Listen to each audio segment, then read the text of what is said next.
Guys, in this video, you will learn how you can automatically schedule meeting with your customers using Google Meets on receiving payment from Instamojo application. So guys, here we are connecting Instamojo as the trigger application and Google Meets as the action application in the workflow of our automation. And guys, here as and when you are going to receive payments from your customer via Instamojo, meetings will be scheduled inside Google Meets application automatically, and you can see those meetings scheduled on your Google Calendar. Okay, so this is going to happen automatically, and we are going to set up this automation using Pabbly Connect, and you can also set up this very easily without any coding. Let me show you how you can do this. Guys, this is the landing page of Pabbly Connect. We have pasted the same link in the description as well. From here you can set up your free Pabbly Connect account and you will get free automation tasks to set up and test your automation. Okay, so you can sign up right now, and after that log in to reach here on the dashboard of Pabbly Connect, and here you have to click on this create workflow button to create a workflow, and you can also give a suitable name to this workflow. So I am giving the name here as Instamojo to Google Meets automation. Okay, so after filling the name, just click on create button and you can see your workflow page is getting ready here. Alright, and here you will find these two modules, the trigger and the action. So with the help of these two modules, we are going to set up this automation. Okay, so in the trigger, we are going to connect the trigger application. Trigger application means on which the trigger event is going to occur. So the trigger event is that event which is going to trigger this workflow or make this workflow run, and the action would be the response towards the trigger. Okay, so in our use case, the trigger would be a new payment we are going to receive inside Instamojo application. Okay, so you have to connect Instamojo as the trigger application. Here it is selected, and you have to select the trigger event as new sale, and it will give you this URL. This is called as a webhook URL, guys, and with the help of this we are going to make a connection with Instamojo by following these steps written here. So let me show you directly. You can read the instructions and follow them. So guys, this is my Instamojo applications dashboard, you can see, and these are all the products we are selling here. So you have to select your product. So I'm selecting this one, Pabbly Connect. Okay, and here when you click on it, when you click on the product, you will find this kind of window, and from here click on advanced option. Under advanced, when you scroll down, you will find this webhook URL field. Okay, so let me remove this already pasted webhook URL first. Okay, and you will find a blank field here like this, and here you have to paste this webhook URL. So just click on copy from here and go back to your Instamojo and paste the URL here like this. Okay, then click on save, and your webhook URL is updated here successfully, right? And here you can see, as I have copied this webhook URL, it started showing waiting for the webhook's response. So this means now we can perform a test submission. Test submission means we are going to create a sale, a demo sale manually. Okay, and the details of that sale or payment is going to be captured here in this workflow. So let us just open this product only. So I'm going to open this product, and here you can see we have this view on store option. So I'm going to open this product in a store in incognito window. Okay, and here I'm going to click on buy now, and here let us fill the details of any demo customer. Okay, so the first name is demo, last name is customer only.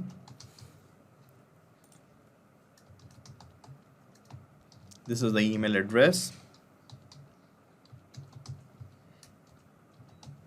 Okay, and here I'm clicking on review and pay. Okay, so it is asking for a phone number as well, so I'm putting the phone number.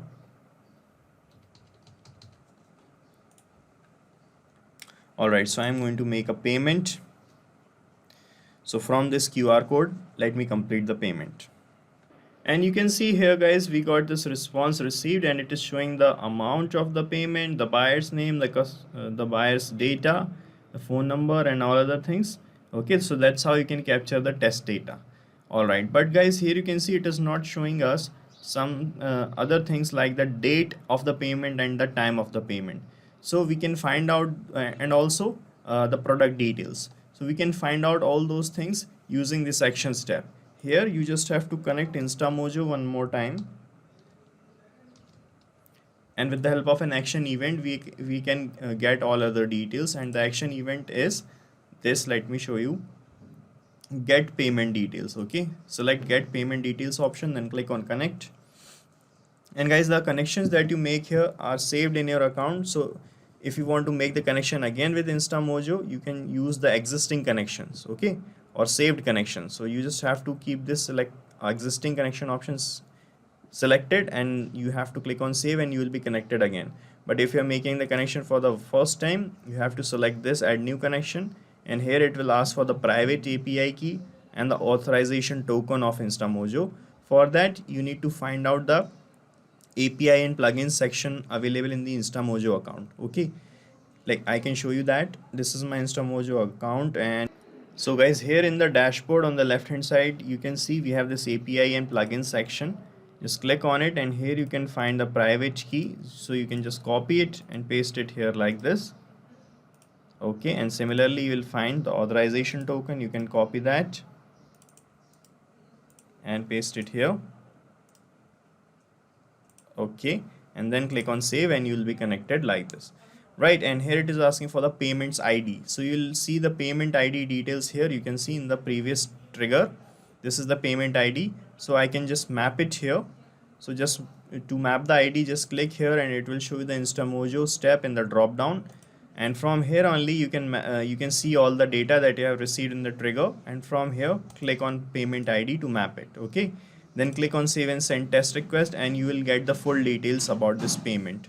Here it is showing the currency details, the amount, the buyer's details, and also you will find how the payment has been done from the QR code. And here you can see we got this created at label in which we got the date and the time of the payment. Okay, so guys, when you are receiving the payment, you want to schedule meetings with your customers. So suppose that you have a team of 3 members who are going to conduct those meetings on Google Meets. Okay, and you are receiving many payments, guys. Okay, so for that we are going to assign the meetings to each of my team member one by one sequentially.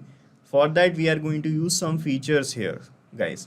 So first of all, what I'm going to do, I'm going to fetch out the time and the dates on which I want to schedule the meetings. So here you can see we got the date and the time on which we got the payment. Okay, so I want that after 24 hours, okay, or the next day of the receiving of the payment, the meetings should be scheduled between 10 a.m. to 6 p.m. That means in the office hours only. Okay, for that to happen, what I'm going to do, just click here on this plus icon, and first of all I'm going to use date time formatter feature of Pabbly Connect, and I'm going to fetch out the date one day after this date. Okay, for that I'm going to use modify current date option.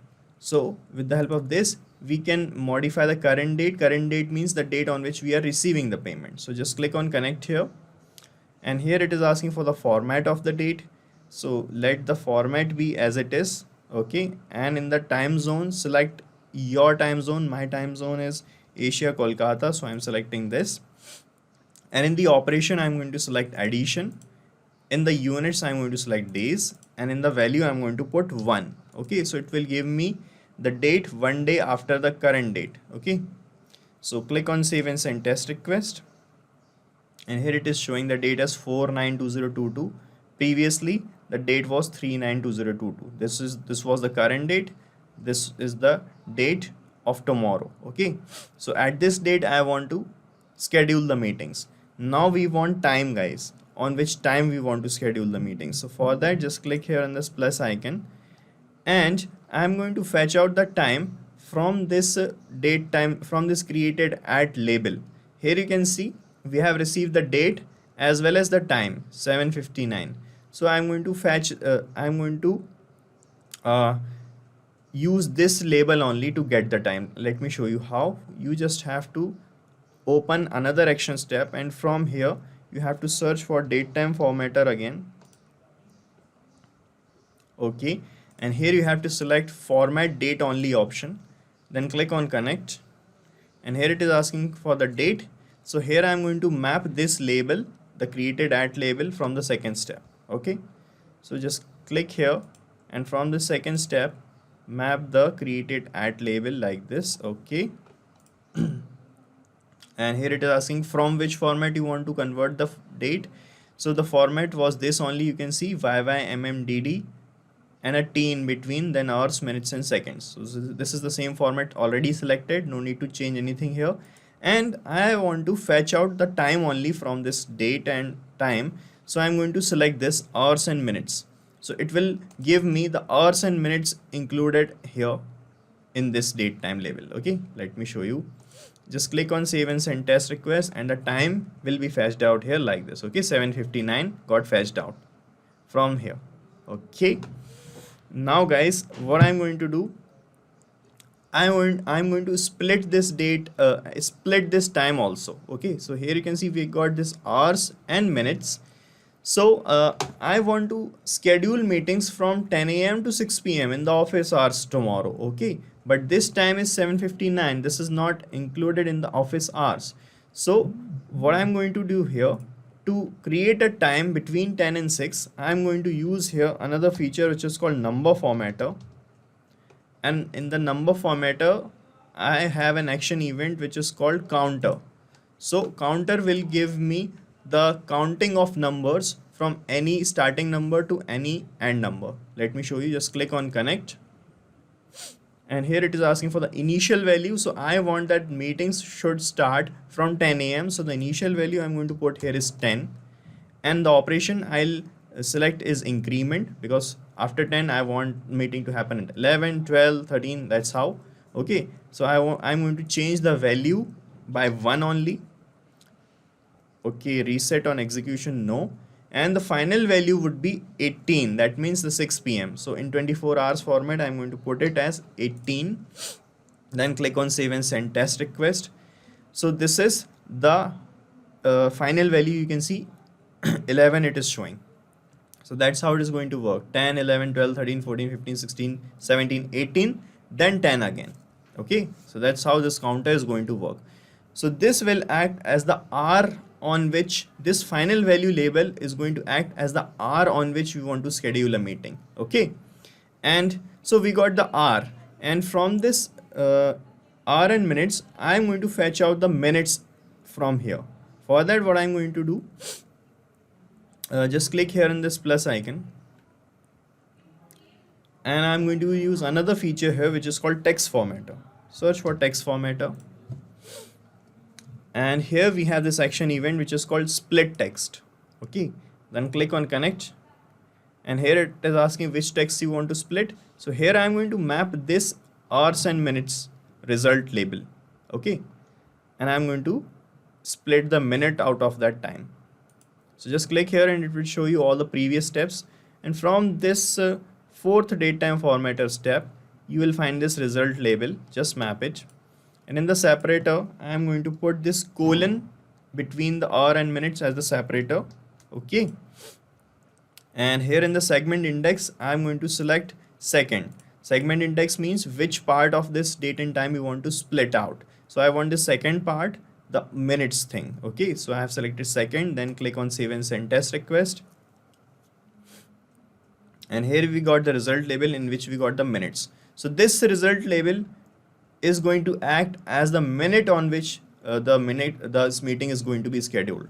So you will get the hours from this final value label, and you will get the minute from this result value label. Okay, now let's move forward, and here let's create a proper date and time to create a date and time for the start date and time and end date and time of the meeting. Okay, so why we are doing these things, I'll show you later when we are going to connect Google Meets in the action step. Okay, for now just search for date time formatter one more time, and here I'm going to select an action event which is called format date with time zone, this one, and then click on connect, and here it is asking for the date that you want to change the format of. So we are using this step to create a date and time label in this format, okay, so that we can use, in this format, so that we can use the date time label further in this workflow. So to create that, just click here, and we are going to use the data from the previous steps. So guys, here you can see in the third step, in the modify current date step, I have added one more day to the current date, okay. So that means we are going to have the date of tomorrow to create a meeting. So use this step and map the date first, okay, and you have to put the date in this format. So just give a space, and now it is time to map the time. So just click here, and to create a time, you will find the hour from this counter. The final value will act as the hour, okay, right. Then put a colon here manually, and for the minutes, you will find this you will find the minutes of the meeting from this text formatter step, in which we have splitted the minutes. We got this result label, okay, and then put a colon one more time and put 00. That means the meeting is going to be scheduled at this date, at this hour, at this minute, and 00 seconds, okay, right. So let us get this label created. Here I am selecting the from format, so we have used this format, guys, okay, and I want to change it into this format, YYMMDD, a teen between hours, minutes, and seconds, and our time zone was Asia Kolkata. And now I want to convert this date into UTC format, that means universally coordinated time format, because Google Meets application want the format in UTC only, okay. It takes the format of time in UTC, so I am selecting UTC time format here. Right, then click on save and send test request, and we got this result label. So this will act as the starting date and time of the meeting, and I also want to have a similar date time label for entering the end date and time in Google Meet step. For that, what I'm going to do, just click here on this plus icon and search for date time formatter again one more time, and in the action event you have to select add/subtract time, okay. Then click on connect, and here it is asking to enter the date, so I'm going to map the date from the last step, and in the expressions I'm going to put plus 15 minutes. Why I'm putting 15 minutes? Because I want to create meetings for 15 minutes with my customers, okay. So if you want to create meetings of 1 hour or any other time, you can use this formats written here. You can see plus 8 hours, 1 minute, 1 month, minus 2 days. So you can use just use these kind of words to put here, and you can get the time, okay. So I have put here plus 15 minute, and here it is asking for the format. So my format is this, in which we have mapped the date, you can see, and I want the date in this same format only. So I am selecting this one more time here, and then click on save and send test request, and here you can see we got this date time label. It is showing 6:44 as the end date and hour, and previously it was 6:29. Now after 15 minutes, after adding 15 minutes, it got converted into 6:44, okay. Now we got the required data, and just click here on this plus icon, and another action step will open up. Now guys, as I have told you that we have three people who are going to conduct these meetings with the customers. So I'm going to assign these meetings sequentially to all these three members, okay. For that, we are going to create three conditional paths. For that, we are going to use router feature of Pabbly Connect. So with the help of router, you can create routes or conditional paths for automating your work. So we got this route here. So let me rename this first route. So this route is for the first team member who is going to conduct the meeting starting from the 10th hour. That means 10 a.m. tomorrow. Okay, so I'm putting here This route is for 10 and 11 and 12. Okay, let's say. So at 10th hour, 11th hour and 12th hour, this person is going to do the meeting with the customer, and this route is for that person, team member 1.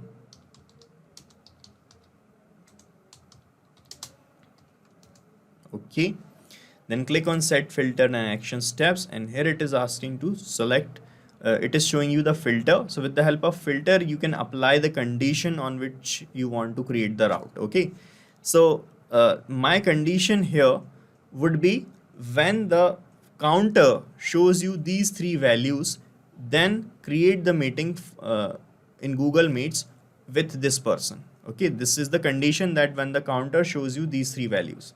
For that, just click here, and from the previous steps, you will find this number formatter in which we have used the counter. From here, map the final value label like this, then make the type filter type equals to, and what I want, when this final value shows you 10, 11 and 12, so put here 10 first. Okay, then 10 or 11 or 12. So these are 3 conditions we have. So when on these 3 conditions, team member 1 is going to conduct the meeting. So just click on this plus or condition button, and another condition will open up. From here, select the same label, same final value label from the counter or the number formatter. Now put the value as 11. Then click on plus or condition, select the same filters, select the same label, final value, and put the value here as 12. This means whenever the final value shows you 10 or 11 or 12, schedule a meeting with team member 1. Okay, so click on save and send test request, and here you can see the condition is true. Now when this condition matches true, what we want to schedule a meeting. So just click here on this plus icon, and let's schedule a meeting using Google Meets application. Alright, so here it is, Google Meet, select it, and the action event is schedule a meeting. Then click on connect, and from here select add new connection, then click on connect with Google Meet, and from here select that Google account by which you are using that application. Okay, then you have to provide some additional access. Just click on continue, and you can see we are getting connected here. Alright, so we are connected, and here it is asking the calendar's name on which you want to see the meetings. So this is the calendar, and this is the calendar I'm using named as workflow training, and here I want to create meetings. Alright, so let me select the calendar's name, workflow training is here, select it, and here it is asking for the summary. So here I am putting the summary as meeting for discussion. You can put your own summary, I'm just showing you the demo. Alright, and here in the description, I'm going to put explaining about, and here, or let's me type here to explain about, and here I'm going to you can mention the product's name. Okay, so my product was Pabbly Connect.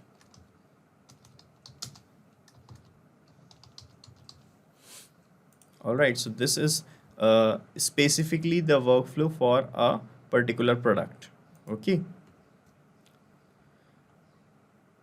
alright, so here it is now asking for the start date time and the end date time. So I'm going to use the previous data. So we have created the start date time using this 7th number date time formatter step. This was the date time label, just map it, and for the end date time use the previous step, which was this 8th number, the last step. Okay, right, so it will be a 15 minutes meeting, and in the attendees email, first of all you have to map the customer's email address, which you will find from the first step or from the second step. Okay, and now you have to put a comma, and in the attendees I'm going to put the team member 1 email address also, which is going to be conducting this meeting. Okay, so here I'm going to put the email address as team1 @ right? Okay, and here you can leave this blank. This is not a compulsory thing, and you can check your connection with Google Meets application by clicking on save and send test request, and you will see a new meeting will be created on this date. So let me delete this one, it is already created. Okay, so this is my calendar, and let's check our connection. I'm clicking on save and send test request, guys, and this is the response we have received. Okay, let's see in our calendar if we got a new meeting created, and here you can see at 11:59 a.m. a new meeting is created, titled as meeting for discussion and to explain about Pabbly Connect. And here you can see these are the two guests inside this meeting, our team member and the customer. So that's how it is going to work, guys. So we are done creating this route. Now I'm going to create two more routes just similar to this route. For that, what you can do, you can just clone this same route, guys. Let me delete this second route. Okay, and I'm going to clone this same route two more times. So just click here on the three dots and you will find this clone option. Click on clone, then click on clone. Okay, and you can see it got cloned here, and then click on one more time clone button, then click on clone button, and you can see this same route got cloned two more times. Let me rename these two more routes. So guys, you can see I have renamed the two routes also. So this route is for conducting meeting at 13th hour, 14th hour and 15th hour tomorrow with the second team member. And this route is for the third team member who is going to conduct the meeting at 16th hour, 17th hour and 18th hour. And after 18th, the counter is going to be reset and the meeting will be conducted with the team member 1. Okay. So guys, you have to change a few things here in the second and third route, and the things are, let me show you. Just click on set filter and action steps. Here you just have to change the values. Okay, here in place of 10 put 13, here put 14, here put 15. Okay, then click on save and save this step, right? And here in this Google Meet step, you have to change the email ID of the second team member. Okay, that's how you can change, and then click on save, and we are done setting up the second route. Similarly, in the third route, you have to change the values in the filter. Here put the values now as 16, 17 and 18. Then come here and change the email ID of the third team member, right? So that's how you can do it. So we are done setting up this automation, guys, and you have to set up this automation only once. After that, you don't have to do anything manually in the workflow. After that, as and when you are going to capture any payment using Instamojo or any other payment gateway application, in place of Instamojo you can use Razorpay as well. Okay, the meetings will be scheduled and created, and you can see the meetings directly in your Google Calendar automatically. Yes guys, and if you want to use the same workflow, you can use it, because I'm going to paste the link of the same workflow in the description, and you can clone it in your own free Pabbly Connect account and start using this automation instantly. Guys, thank you so much for watching our video, and please let us know how our automation ideas are helping you in the comment section. And if you have any queries related to this application, please ask your queries from this forum link, and do check the pricing of this application from this link. And guys, we are open to ideas. If you want us that we should make videos on other aspects of your business, please do let us know in the comment section. And if you like our work, please subscribe to our channel.